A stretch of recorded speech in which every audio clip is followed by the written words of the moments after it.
The people on Malta must have looked at Paul with a mixture of compassion and shock.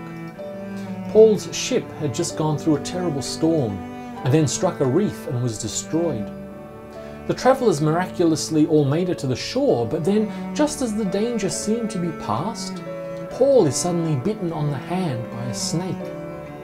Knowing that these men were prisoners, the Maltese locals guessed that Paul must have been a terrible murderer to suffer so much. In their minds, the storm, the shipwreck, and the snake bite were all attempts by the gods to finally get revenge on Paul for what must have been his evil crimes. But we know that's not true at all. Paul wasn't a violent killer. He wasn't guilty of anything.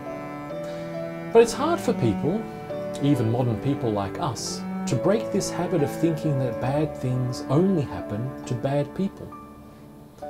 Back in 1873, an American lawyer and Presbyterian church elder, Horatio Spafford, bought tickets for his wife and 4 daughters to travel to England.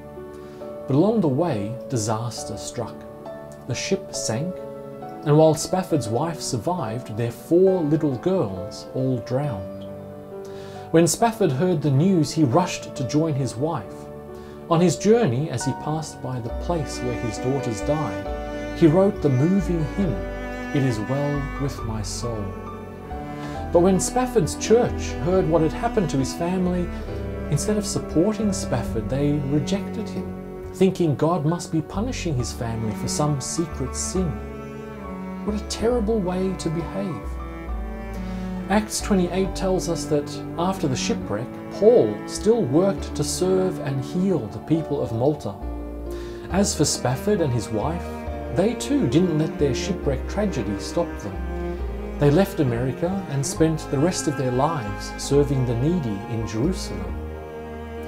Today, when we see bad things happen in the lives of others, we really must reject the temptation to criticize those people as sinners.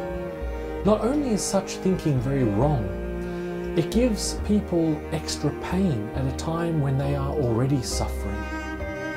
Both Paul and Horatio Spafford stayed strong in their faith despite their disasters.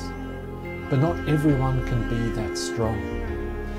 That's why when we see others struggling, it's so important for us not to criticize, but to reach out a hand to them and lend a hand.